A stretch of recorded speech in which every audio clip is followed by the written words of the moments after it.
Welcome to Maya Bay. Are you ready? Yes! Blue Lagoon. Yes. Life jacket পরে নিয়েছি আমরা দুজনেই, এবার স্নরকেলিং টাইম, তাই তো? খাই নাই কিন্তু খেয়েছি আমরা অনেক ঠুসে ঠুসে। ইন্ডিয়ার পতাকা। আমার কলকাতা ইস্ট ওয়েস্ট মেট্রোর টানেল ঘুরছে, বউবাজারের টানেল। এই যে একে ধরে রাখতে হচ্ছে, নাহলে কখন ওই মাঝ সমুদ্রে চলে যাবে তার ঠিক নেই। যেহেতু আমাদের কানেক্টিং ফ্লাইটস আছে, তো আমাদেরকে বলবে ইন্টারন্যাশনাল টার্মিনালে গিয়ে চেক ইন করতে হবে।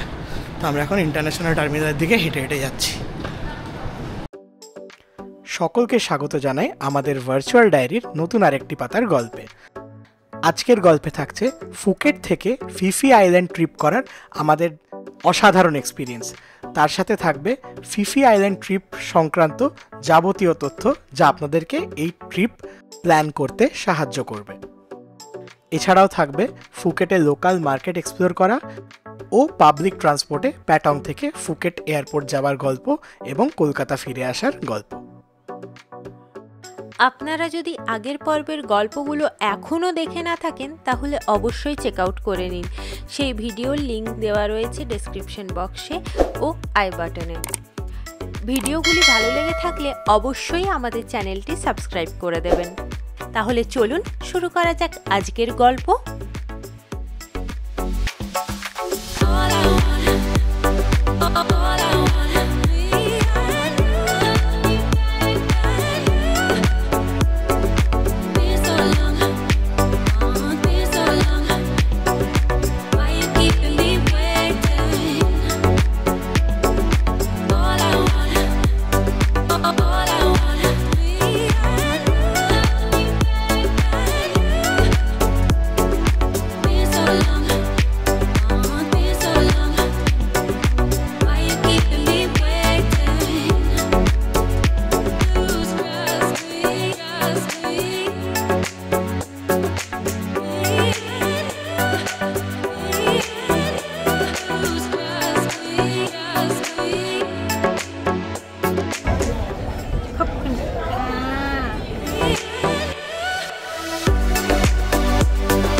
গুড মর্নিং সবাইকে। আজকে আমাদের ফুকেটে সেকেন্ড দিন, আর লাস্ট বড় ট্যুর, সেটা হচ্ছে ফিফি আইল্যান্ড ট্যুর। আমরা দুজনেই রেডি। হ্যাঁ, ফেমাস ট্যুর। আমরা দুজনেই রেডি। আমি একদম থাইল্যান্ডের থেকে কেনা জামা পরে, প্যান্ট পরে, একদম পুরো কোয়াড সেট পরে রেডি। আমরা নিচে নামবো এখনই। নেমে আমরা গাড়ি মনে হয় আসবে বা চলে এসছে, যাই না, গিয়ে দেখি। তো যাবো। আমাদের টাইম দিয়েছে 7:30 থেকে 7:50, ওই জন্য আমরা এখন লবি এরিয়াতে যাচ্ছি না। 7:30 বাজলে তখন হ্যাঁ, তো এই হলো ব্যাপার। ট্রিপটার কীভাবে বুক করলাম না বুক করলাম পুরো ডিটেলস আমি বলবো। চলুন যাওয়া যাক নিচে। থাইল্যান্ডের আর প্রতিটা অ্যাক্টিভিটির মতোই এই ফিফি আইল্যান্ড ট্রিপের জন্য আমাদের ভ্যান একদম কারেক্ট টাইমেই আমাদের হোটেলের সামনে চলে এসেছিলো আমাদের পিক আপ করতে। সেদিন পিক আপ করে আমরা ফুকেটের পূর্ব প্রান্তে চলে গেছিলাম, যেখান থেকে মোস্টলি এই ফিফি আইল্যান্ড ট্রিপের বোটগুলি বা এই বড় ক্যাটাম্যারানগুলি ছাড়া হয়। আমরা পৌঁছেই সেখানে করে নিয়েছিলাম আমাদের রেজিস্ট্রেশন, এবং সেখানে আমাদের জন্য ব্যবস্থা ছিল বিভিন্ন রকম ব্রেকফাস্ট আইটেমেরও।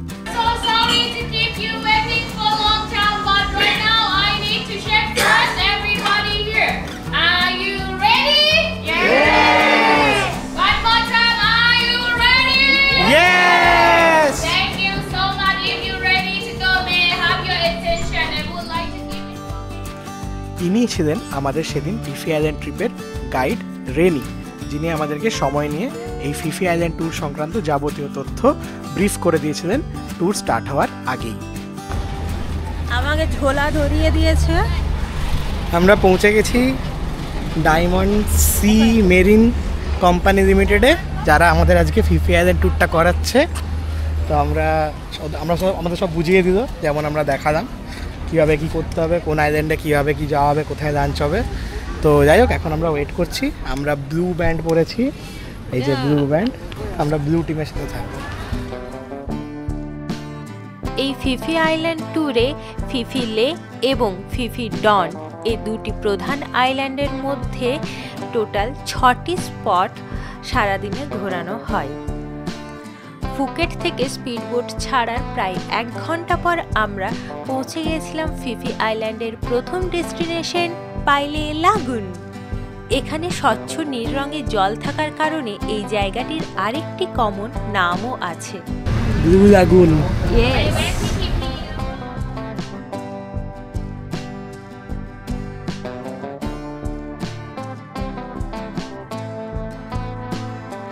এই ব্লু লাগুন বা পাইলে লাগুনে আমাদের প্রায় 30 মিনিট সময় দেওয়া হয় জলে নেমে সুইম করার জন্য আর প্রকৃতিকে উপভোগ করার জন্য। এখান থেকেই আপনারা কিছু অতিরিক্ত মূল্যের বিনিময়ে প্রাইভেট লং টেল বোট নিতে পারবেন ছবি তোলার জন্য ও আশপাশটা ঘুরে দেখার জন্য। ব্লু লাগুনে সুইমিং করে আমরা এখন ব্লু লাগুন থেকে বেরোচ্ছি। এবার দেখি কোথায় নিয়ে যায়। এখন আজকে ওয়েদার খুব ঝলমলে আছে, একদম নীল আকাশ।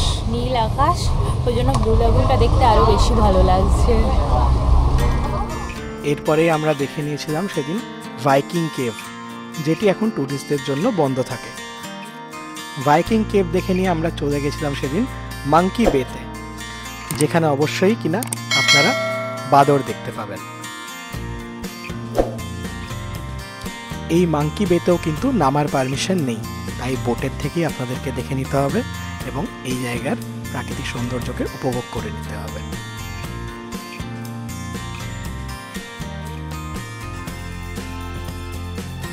সামনেটাতে মাঙ্কি বিচ দেখলাম, 2টো মাঙ্কি ছিল।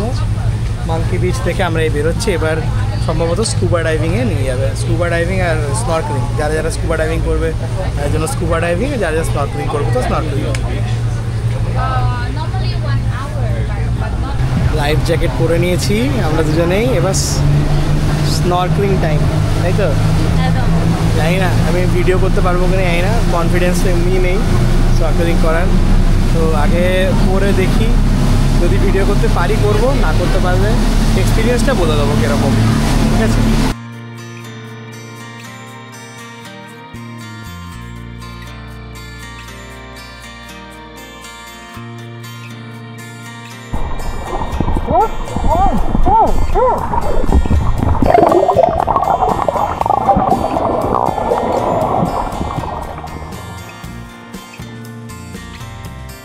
থাইল্যান্ডে আমরা ঠিক যত জায়গায় স্নরকেলিং করেছিলাম তার মধ্যে এই জায়গার জল ছিল সব থেকে বেশি স্বচ্ছ, আর রোদ ঝলমলে ওয়েদারের জন্য জলের নিচে থাকা সব কিছু আমরা বোটের উপর থেকে যেমন দেখতে পাচ্ছিলাম, তেমনি জলে নেমে জলের নিচে থাকা মাছ ও কোরালগুলি ক্যামেরা বন্দি করতে পেরেছি এবং তাদের অনেক দূর পর্যন্ত চাক্ষুষ দর্শনও করতে পেরেছি। এখানে আমাদের প্রায় 45 মিনিট সময় দিয়েছিল স্নরকেলিং করার জন্য। স্নরকেলিং করে আমরা চলে এলাম খেতে লাঞ্চ। সেদিন আমাদের লাঞ্চের ব্যবস্থা করা হয়েছিল ফিফি ডন আইল্যান্ডের আরিদা রেস্টুরেন্টে। এই রেস্টুরেন্টটি ছিল বিশাল বড় একটি রেস্টুরেন্ট এবং সেখানে খুব সুন্দর ব্যবস্থাপনা করা হয়েছিল সেদিন আমাদের জন্য। সেদিন লাঞ্চের মেনুতে ছিল থাই কুইজিন, তার মধ্যে রাইস, চিকেন এবং বিভিন্ন ধরনের কারিজ ছিল, তার সাথে ছিল বিভিন্ন ধরনের সালাড এবং জুস। Hello, good afternoon. আমরা ফিফি ডন আইল্যান্ডে লাঞ্চ করে জাস্ট বেরোলাম। এরপরে আমাদের বোট ছেড়ে দেবে এই সেই আইল্যান্ড। এরপরে আমরা মায়াবে যাচ্ছি। ওকে, তাহলে দেখা হচ্ছে মায়াবেতে, তাই তো?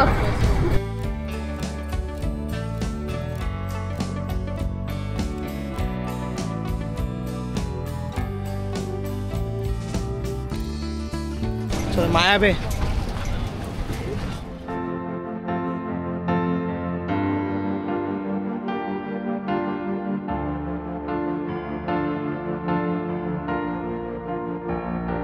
এই আমরা মায়াবে পৌঁছে গেছি। কি চাই তো? হ্যাঁ, এই মায়াবে কি জন্য ফেমাস বলো তো? কি জন্য জানি না তো। মায়াবেতে দ্য বিচ মুভিটা শুটিং হয়েছিল, তখন থেকে এই মায়াবে জায়গাটা টুরিস্ট স্পট হিসেবে ফেমাস হয়। আচ্ছা সেটাই আমরা এখন দেখতে যাচ্ছি। আচ্ছা, চলুন তাহলে আমরা দেখে আসি এই ফেমাস জায়গা।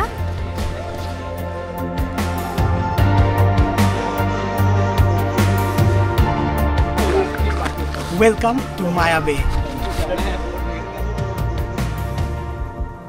এই ফিফি আইল্যান্ড ট্রিপের প্রধান আকর্ষণ হলো মায়াবে, যার প্রাকৃতিক সৌন্দর্য সত্যিই তাক লাগিয়ে দেয়।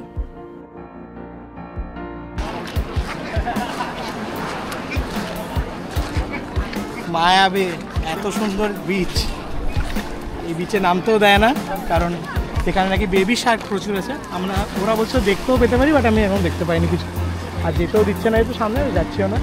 হ্যাঁ। তো আমরা ওপর দিকে যাই, কারণ আমাদেরকে বোটে ফিরতেও হবে। একদম জায়গাটা ভিডিও করে নেই।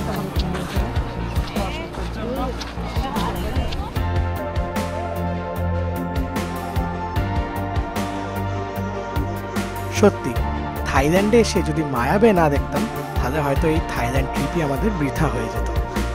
তাই যদি আপনারা ফুকেট ঘুরতে আসেন, তাহলে অবশ্যই ফিফি আইল্যান্ড ট্রিপ মিস করবেন না, এবং বিশেষ করে এই মায়াবে মিস করা একদমই চলবে না। এই মায়াবেতে প্রায় 1 ঘন্টা সময় কাটিয়ে আমরা সেদিন চলে গেছিলাম আমাদের শেষ আইল্যান্ড ট্রিপে, যেটি ছিল খাই নাই আইল্যান্ড।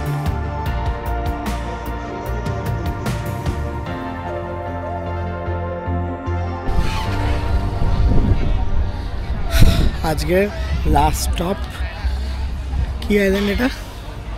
তো আজকের লাস্ট স্টপ আমাদের খাই আইল্যান্ড।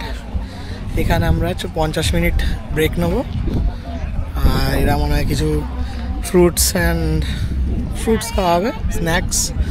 তারপর এখানে স্ন্যাক্স খেয়ে তারপর ডাইরেক্ট ফুকেট আবার।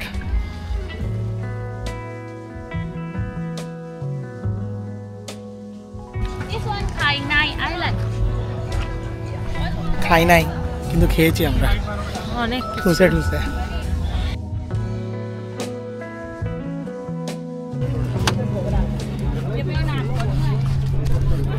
স্ন্যাক্স অনেক কিছু রয়েছে, ব্যবস্থাপনা খুবই ভালো, মানে কোনো রকমভাবে কমপ্লেন করার জায়গা নেই, এত সুন্দর। খাই একটু, দেখি কেমন খেতে। একটু ওয়াটারমেলন নিয়েছি, এটা চকলেট স্টিক্স আর কিছু বিস্কিটস। তুমি তো অনেক কিছু নিয়েছো, তোমারটা দেখাই। বাবা, হাত থেকে পড়েই যাবে। প্লেটের সাইজের ডবল হচ্ছে খাবার। হ্যাঁ, স্ন্যাক্স নিয়ে কোনো কমপ্লেন্ট হবে না বলো? খাবার দাবার প্রচুর দিচ্ছে এরা, প্রচুর। আর পেপসি তো মানে আনলিমিটেড, পেপসি আর জল ঠান্ডা জল আনলিমিটেড। খুব সুন্দর ব্যবস্থাপনা, এত ভালো, যেটার জন্য আমার মনে হয় প্রাইসটা জাস্টিফাইড। মানে আমরা কালকে কম্পেয়ার করছিলাম, ওখানে আমাদের ইন্ডিয়ান কারেন্সিতে 7,000-এর মধ্যে হয়ে যাচ্ছিলো, আর আমাদের এখানে প্রায় 9,000 টাকা মতো লেগেছে দুজনের, কিন্তু এই 2,000 টাকার প্রাইসটা জাস্টিফাইড। মানে এত খাবার দিচ্ছে, মানে ওখানে ব্রেকফাস্ট, মানে আমরা যদি ব্রেকফাস্ট নাও করে বেরোতাম তাও কোনো অসুবিধা হতো না। আমরা ভয় পাচ্ছিলাম যে ব্রেকফাস্ট থাকবে কি না। বিভিন্ন রকমের ব্রেকফাস্ট আইটেমস ছিল, তার সাথে স্ন্যাক্স, ড্রিঙ্কস, ওয়াটার, আর লাঞ্চে তো বলার নেই, অনেক কিছু আইটেম ছিল। মানে খাওয়া নিয়ে কথা হবে না। রাইস আর চিকেনটা দারুণ ছিল, তবে চিকেন কারিটা, চিকেন মশলা টাইপের কিছুটা কারি করেছিল, মানে ওটা ওরা বলছে থাই কারি, বাট আমাদের ইন্ডিয়ান কারি। আমার তো south Indian style chicken curry লেগেছে, ভালো, মানে খারাপ বলবো না, সত্যি টেস্ট খুব ভালো। আর খাওয়া দাওয়ার তো কোয়ালিটি কোয়ান্টিটি নিয়ে কোনো কথাই হবে না। বাফে তো বাফে, এটাও বাফে। আমি কোয়ালিটি নিয়েও কোনো কথা বলবো না, ভীষণ পরিমাণে হাইজেনিক মেনটেন করে এরা সব কিছু করছে। তাই হোক, তো আমরা এখন খেয়ে একটু টেস্ট করে দেখি। এখানে যেহেতু পরিষ্কার করে কাটা, হাইজিন মেনটেন করা, তো আমাদের বেশ ভালোই লাগছে। তো এখানে আমরা এবার একটু রিল্যাক্স করবো, বিচের মধ্যে রিল্যাক্স করে করতে খাই। একটু একটা চেয়ার খুঁজি, চলো ওই যে পিছন দিকে, চলো খাই। খাই নাই আইল্যান্ডে ভালোই খেলাম আমরা, তাই না? একদম। এই তো এখনো চলছে আমার খাওয়া দাওয়া এখনো শেষ হয়নি। সব কিছুই ওরাই প্রোভাইড করেছে, আমরা কিছু কিনিনি, অল ইনক্লুসিভ, খুবই ভালো। সিরিয়াসলি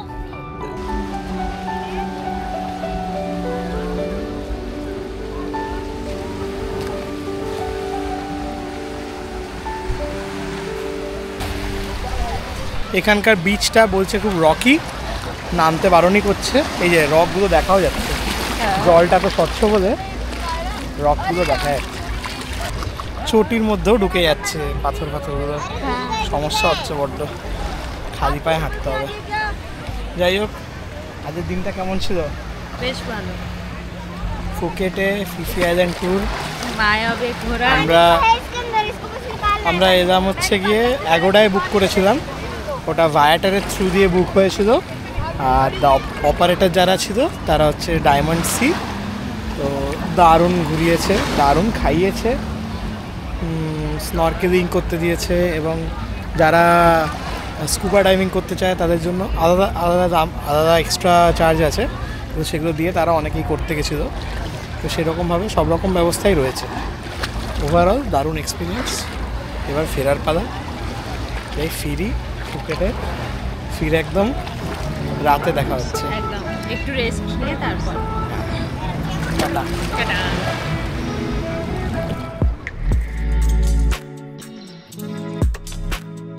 ফিফি আইল্যান্ডের একগুচ্ছ স্মৃতি নিয়ে সেদিন বিকেলবেলায় আমরা আবার ফিরে এসেছিলাম ফুকেটে। সেদিনের জার্নি ছিল দুর্দান্ত। ফেরার পথেও আমরা বেশ কিছু বাদর দেখে নিয়েছিলাম ফুকেট আইল্যান্ড ঢোকার ঠিক একটু আগেই।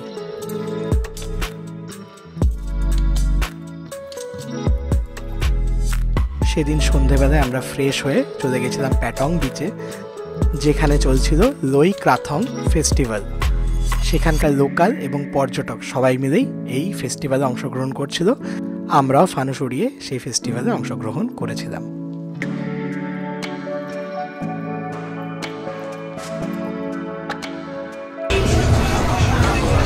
ফুকেট ফিফি আইল্যান্ড থেকে ফিরে ফ্রেশ হয়ে আমরা ওই হোটেল আমাদের ওইখানে ওই অপোজিটে এসেছি। এসে দেখছি কি পাওয়া যায় এখানে। এখানে একটা চিকেন কাবাব র্যাপ অর্ডার করেছি, 100 ভাট দাম, মানে মোটামুটি 250 টাকা। মোটামুটি ঠিকঠাকই লাগবে, 250 টাকা শোয়ারমা স্টিল ওকে। এখানে পুরো জমজমাট জায়গাটা, পুরো একদম সবাই খাচ্ছে। বলো দাম। ইন্ডিয়ার পতাকা এটা কোথায় দেখছো? হারিয়ে ফেললাম, দেখলাম হারিয়ে ফেললাম ওইখানে। একটা গরম গরম শোয়ারমা র্যাপ অর্ডার করে দিলাম, এই যে দিয়ে গেছে। বেশ ভালো খেতে, খুব ফ্রেশ বানিয়ে দিয়েছে। যে সব সবজিগুলো দিয়েছে, যেমন পেঁয়াজ, বাঁধাকপি, লেটুস, গাজর, আর বাঁধাকপি দিয়েছে মনে হচ্ছে, আর চিকেন আছে, আর তার সাথে মেয়োনিজ আর সস দিয়েছে কিছু। খেতে দারুণ লাগছে, খুব টেস্টি। আর রুটিটা হচ্ছে একদম সেই পাতলা, একদম ময়দা দিয়ে বানানো রুটি, কোনো তেল ফেল কিছু নেই, খুব সুন্দর খেতে।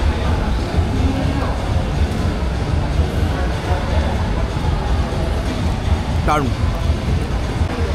সোনায় একটা ভুট্টা নিয়েছে, কর্ন কি এটা, grilled corn, basically sweet corn, আমরা যেটা ভুট্টা সেকে খাই, হ্যাঁ সেকে ভুট্টা খাই ওরকমই।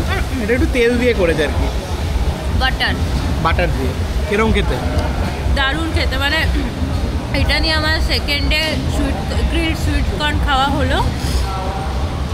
সিরিয়াসলি এই খাওয়াটার উপর আমি ফিদা হয়ে গেছি। মানে এত মিষ্টি সুইট কর্নগুলো, প্লাস প্রত্যেকটা সুইট কর্নের দানা প্রচণ্ড বড় বড়, খুব সফট।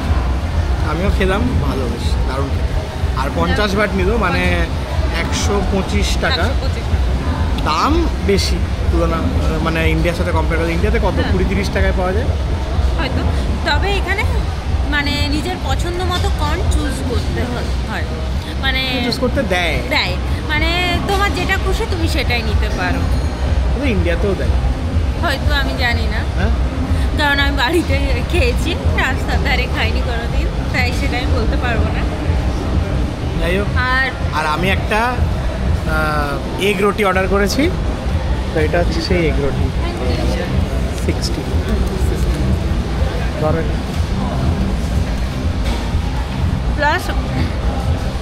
প্লাস সুইট কর্নগুলো মিষ্টি তো প্রচণ্ড।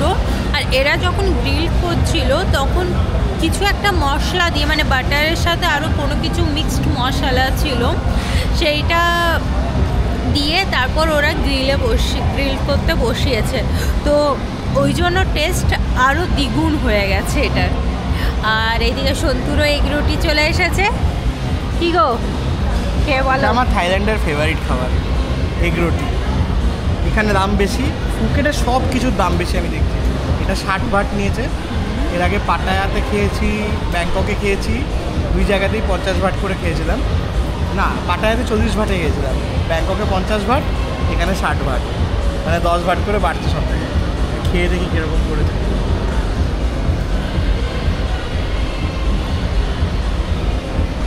হ্যাঁ, সেম ওল্ড টেস্ট। প্রত্যেকটা আগে এই খাবারটা দারুণ পায়, মানে একটা মোগলাই পরোটার মতো ব্যাপার, কিন্তু ভেতরে খালি ডিম আছে, আর কিছু নেই। মোগলাই পরোটাটা ডিম দিয়ে ভাজা, আর উপরে একটা অদ্ভুত একটা ক্রিম ছড়িয়ে দেয় সসের মতো, সাদা কালারের, মানে হোয়াইট কালারের সস। হোয়াইটও না, ট্রান্সপারেন্ট সস বেসিক্যালি। একটু মিষ্টি মিষ্টি সসটা এই পরোটার সাথে দারুণ লাগে, কম্বিনেশনটা পুরো পারফেক্ট। এটাই বোঝাতে পারবো না কী সস, কারণ আমরা নিজেরাও জানি না, কিন্তু খেতে দারুণ। চিনি দিয়ে কিছু একটা দিয়ে বানায় না, দারুণ খেতে। আমরা যেখানে খেলাম সেই লোকেশনটা একটু বুঝিয়ে দিই। এটা হচ্ছে, যদি বিচের ধারে প্যাটং বাংলা রোড যদি ধরেন বিচের ধারে, তাহলে বাংলা রোড থেকে বেরিয়ে বিচের দিকে বেরিয়ে ডান দিকে আসুন। ডান দিকে একটা মোড় আসতে হবে, একটা মোড় এসেই আবার ডান দিকে জাস্ট ঢুকলেই, ডান দিকে ঢুকলেই ওখানে ওই 999 শপ আছে, ওটার পেছনেই হচ্ছে বিচটা। তো ওইখান থেকে এগিয়ে এলেই এখানে সব স্টলগুলো আছে। আর এখানে আমাদের জাস্ট অপোজিটেই আমাদের হোটেল। তো প্যাটং বাংলা রোড থেকে মানে হেঁটে এলে হয়তো হার্ডলি 2 মিনিট বা 3 মিনিট লাগবে, হার্ডলি 2 মিনিট, তাই তো? হ্যাঁ, 2 মিনিট লাগবে। Good morning. আজকে আমাদের লাস্ট দিন থাইল্যান্ডে। সকালে উঠে ফ্রেশ হয়ে জাস্ট একটু প্যাটং বিচটা দেখতে বেরিয়েছি ফুকেটের। আজকে এখান থেকে আমরা সকাল মানে 11টা সাড়ে 11টা নাগাদ লাঞ্চ করে 12টার সময় চেক আউট করে বেরিয়ে এয়ারপোর্ট চলে যাব। বেশ ভালোই ঘোরা হলো এবারে থাইল্যান্ডটা। এখানে একটা প্যাটং বিচে একটা সুন্দর বুদ্ধ মূর্তি,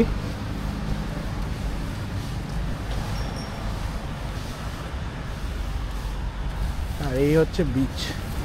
এখানে বিচগুলো খুব সুন্দর, মানে গাছ দিয়ে ঢাকা, খুব সুন্দর সাজিয়ে রেখেছে বিচটাকে।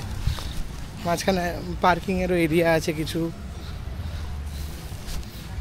প্রথমে মানে পার্কের মতো জায়গা, অনেকটা গাছ জুড়ে গাছ রেখেছে, তারপরে কিছু জায়গা বালি, তারপরে সমুদ্র।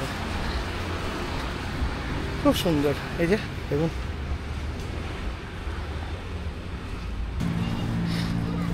আমাদের ওভারঅল কীরকম কস্টিং পড়লো থাইল্যান্ডে পুরো ঘুরতে না ঘুরতে, সেসব নিয়ে আমি একটা ডিটেল ভিডিও দেব ঠিক করেছি। কারণ আমাকে অনেকেই প্রশ্ন করেছে এবং অনেকে আইটেনারিটা চেয়েছে। আমরা নিজেদের মতো করেই প্ল্যান করেছি, কোনো ট্যুর অপারেটরের সাথে আসিনি। তো আমরা কিভাবে কি প্ল্যান করলাম না করলাম সেই পুরো ডিটেলস আমি দেব, তাতে সবার যদি একটু সুবিধা হয় তো ভালো। আর কোনখানে আমাদের একটু লস হয়েছে বা হতে পারে, বা কোনটা আগে না বুক করলেও চলবে, সেই ইনফরমেশনগুলো আমি দিয়ে রাখবো, যেটা যদি আপনাদের সেটা সুবিধা হয়। ঠিক আছে, শোনাই চলো আমরা এখন গিয়ে বসে একটু খেয়ে নিই। আগে আমরা 7-Eleven থেকে একটু স্যান্ডউইচ আর জল নিয়ে এসেছি। আপাতত বিচে বসে এটুকু খাবো, তারপর বিচটা একটু এনজয় করে আমরা ব্যাক করব, দিয়ে স্নান টান করে রেডি হয়ে তারপর আবার 7-Eleven-এই যাবো লাঞ্চের জিনিসপত্র কিনতে। ওই রাইস টাইস খুব দারুণ করে ওখানে, তো ওগুলো নিয়ে যাব, দিয়ে ওগুলো হোটেলে খেয়ে তারপর চেক আউট করবো। হ্যাঁ, কি বলছো বলো?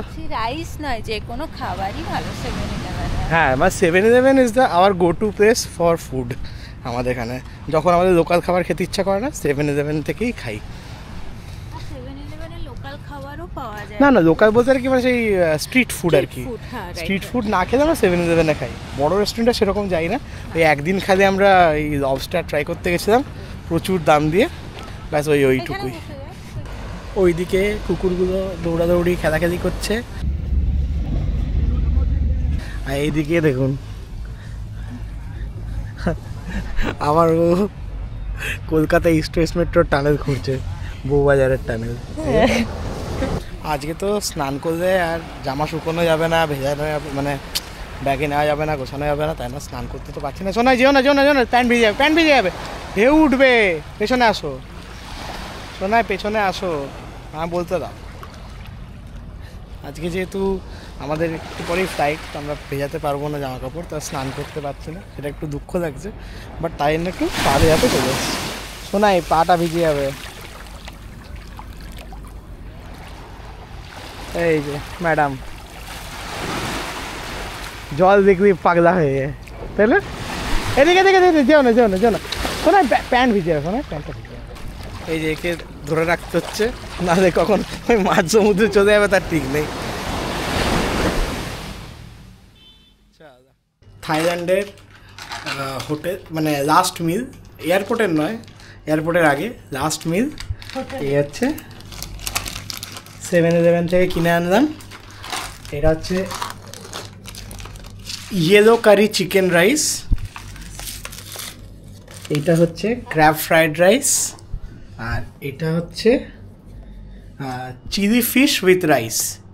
তিনটে মিলিয়ে আমার পড়লো কত, 137 ভাট, হ্যাঁ কিছুই না। 137 মানে 138 ভাট, হ্যাঁ 138 ভাট, 200 টাকা নয়, 138 মানে 276 আর হচ্ছে আর 70 মানে ওই 276 340 মতো, ঠিক আছে? 350 টাকায় তিনটে মিল, ঠিক আছে? তো আমরা অ্যাকচুয়ালি দুটোতেই হয়ে যাওয়ার কথা, আমরা একটু বেশি খেয়ে নিচ্ছি যাতে এয়ারপোর্টে খিদে যাতে না পায়। এখন ইমোশনাল হয়েও একটু বেশি খাচ্ছি, হ্যাঁ, কারণ সব রকম খেতে চাইছে আর কি। এখানে ক্র্যাব, চিকেন আর ফিশ 3 রকমই এনেছি, তাই খেয়ে এগো আছে সাথে। এই ইয়েলো কারি চিকেন আর রাইসটা পুরো ভুনা খিচুড়ি উইথ চিকেন, একদম ইন্ডিয়ান স্টাইলের, মানে আর টেস্টটা পুরো খিচুড়িরই আসছে। আর এটা তো পুরো একদম চিলি ফিশ, সুন্দর ড্রাই চিলি ফিশ। আর রাইসগুলো, এখানে রাইসগুলো আমি জানি না, আমার দারুণ খেতে লাগছে রাইস, আমার খুব ভালো লেগেছে। একটা খুব সুন্দর ফ্লেভার আছে রাইসটাতে, স্টিকি রাইস। নর্মাল আমাদের সাদা ভাত যেরকম হয় সেরকম সাদা ভাত, কিন্তু অদ্ভুত সুন্দর খেতে রাইসটা খুব সুন্দর, একটা মিষ্টি একটা ফ্লেভার আছে।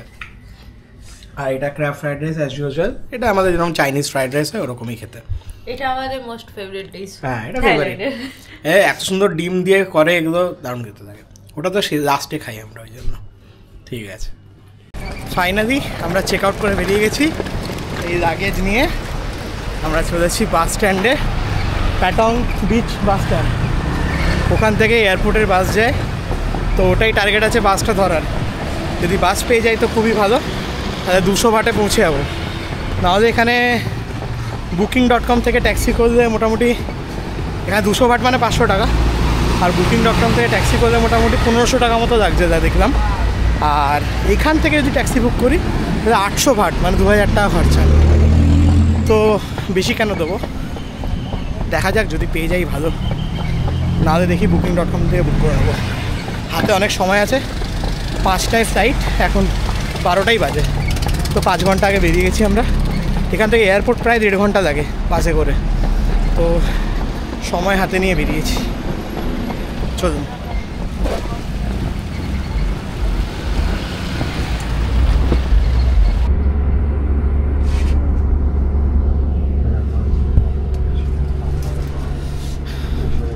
এটাই হলো প্যাটং বাংলা রোডের বাস স্টপ।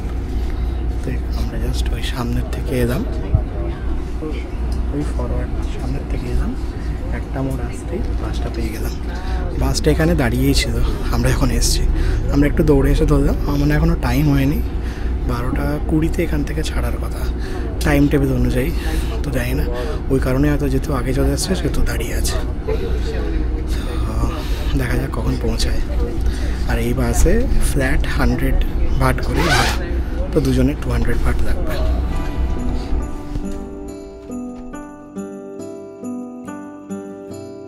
পাটং থেকে এয়ারপোর্ট যাওয়ার মাঝে আপনারা দেখতে পাবেন বেশ সুন্দর সুন্দর কিছু বিচ। প্যাটং থেকে প্রায় 1.5 ঘন্টার জার্নি করে আমরা ফুকেট ইন্টারন্যাশনাল এয়ারপোর্টে পৌঁছে গেছিলাম প্রায় দুপুর 2টো নাগাদ। এখান থেকে ঢুকলাম, ঢুকে এসে এই ফুকেট এয়ারপোর্টের ডোমেস্টিক টার্মিনালে আমরা চেক ইন করবো। আমরা যেখানে প্রথমে লাইন দিয়ে দাঁড়িয়েছিলাম চেক ইনের জন্য, ওটা বেসিক্যালি খালি ডোমেস্টিক ট্রাভেলের জন্য। যেহেতু আমাদের কানেক্টিং ফ্লাইটস আছে, তো আমাদেরকে বললো ইন্টারন্যাশনাল টার্মিনালে গিয়ে চেক ইন করতে হবে। তো আমরা এখন ইন্টারন্যাশনাল টার্মিনালের দিকে হেঁটে হেঁটে যাচ্ছি। চেক ইন প্রসেস খুব স্মুথ ছিল। ইন্টারন্যাশনাল টার্মিনালে এলাম, ওরা থ্রু চেক ইন করে দিল আমাদের লাগেজ দুটো। আর এখানে একটা কিছু লিখে স্টিকার দিয়ে দিয়েছে, ফ্লাই থ্রু স্টিকার। তো এটাতে বললো যে ব্যাংকক এয়ারপোর্টে ওদের স্টাফরা আমাদেরকে হেল্প করে দেবে থ্রুতে যাওয়ার জন্য। তো আমাদেরকে আর লাগেজ কালেক্ট করতে হবে না ব্যাংককে, আমরা ডাইরেক্ট এদের সাথে ব্যাংককের আবার ডিপার্চার টার্মিনালে চলে যাব ব্যাংককে পৌঁছে পর। আর কত লাগলো, তারপরে পাসপোর্টে এখানেই স্ট্যাম্প করে দিল পাসপোর্টে এক্সিটের। তো সব মিলিয়ে ইমিগ্রেশন করতে আর চেক ইন করতে সব মিলিয়ে কত 15 মিনিট 15-20 মিনিট লেগেছে সব মিলিয়ে। আর এই ফুকেট এয়ারপোর্টটা যেহেতু ছোটো, খুব একটা বড় নয়, ডোমেস্টিক থেকে ইন্টারন্যাশনালও খুব বেশ কাছেই, মানে 2-3 মিনিটের হাঁটা পথ। তারপরে সব মিলিয়ে 15-20 মিনিটে হয়ে গেল। আমরা এখন একটু ওয়েট করছি, যেহেতু আরও প্রায় 1.5 ঘন্টা 2 ঘন্টা পরে ফ্লাইট। তো রেস্ট নিয়ে তারপর প্লেনে উঠব। ফুকেট থেকে কলকাতা ফেরার জন্য আমাদের সেদিনের প্রথম ফ্লাইট ছিল ফুকেট থেকে ব্যাংককের ডংমুইং এয়ারপোর্ট পর্যন্ত থাই এয়ার এশিয়ার ফ্লাইট নাম্বার FD3018, যেটি বিকেল 5টা 25-এ ছেড়ে ব্যাংককের ডংমুইং এয়ারপোর্টে সন্ধ্যে 6টা 50-এ পৌঁছেছিল।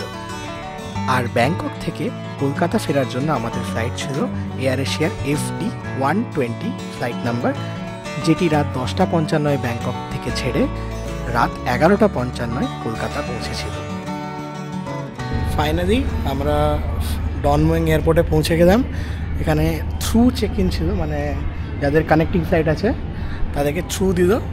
তো একদম ওখান থেকেই আমরা ডাইরেক্ট জাস্ট আমাদের আরেকবার জাস্ট সিকিউরিটি চেক হলো, সিকিউরিটি চেক করে আমরা ইন্টারন্যাশনাল টার্মিনালের গেটগুলোতে পৌঁছে গেলাম। তো আমাদেরকে লাগেজ তো নিতে হয়নি, তো এটা স্মুথ ছিল বেশি, কারণ এটা একদম ফাঁকা থাকে এই জায়গাটা, যেহেতু কানেক্টিং ফ্লাইট মানে খুব কম লোকই নেয়, মানে এই মুহূর্তে অন্তত কম আছে। তো এবার আমরা যাচ্ছি আমাদের কলকাতার ফ্লাইটের গেটের দিকে, যেটা 25 নম্বর গেট।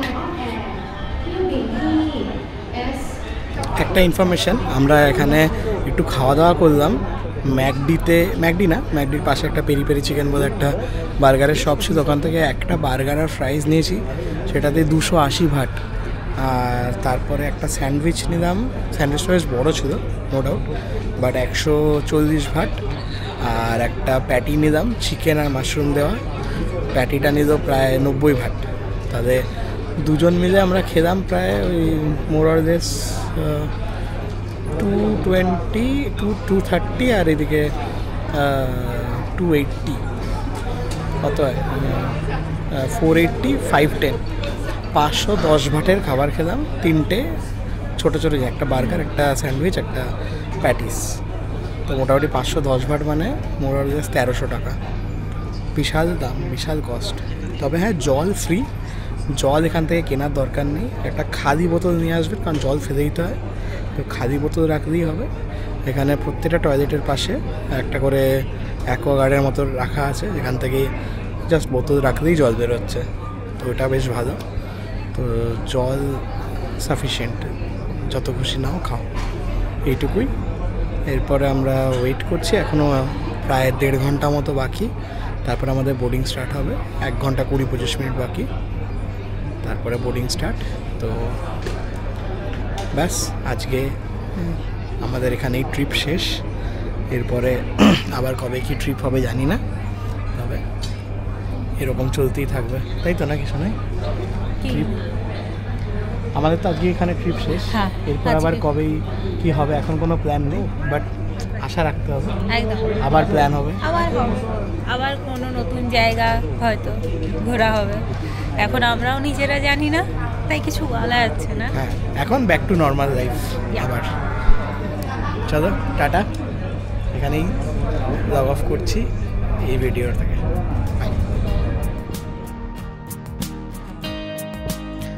আমাদের এই থাইল্যান্ড ট্রিপের ভিডিওগুলি কীরকম লাগলো সেটি অবশ্যই আমাদের কমেন্ট করে জানান, এবং কোথায় কি ত্রুটি হয়েছে বা কোথায় আরও ভালো করা যেত সেটিও আমাদের কমেন্ট করে জানাতে পারেন, যাতে আমরা ভবিষ্যতে আরও বেটার কন্টেন্ট বানাতে পারি। যদি আমাদের এই কন্টেন্টগুলি আপনাদের ভালো লেগেছে তাহলে অবশ্যই আমরা রিকোয়েস্ট করব আপনাদেরকে আমাদের এই চ্যানেলটি সাবস্ক্রাইব করে দেওয়ার জন্য। আমরা আবার ফিরে আসবো অন্য কোনো জার্নি নিয়ে, অন্য কোনো গল্প নিয়ে। Till then, good bye, see you soon.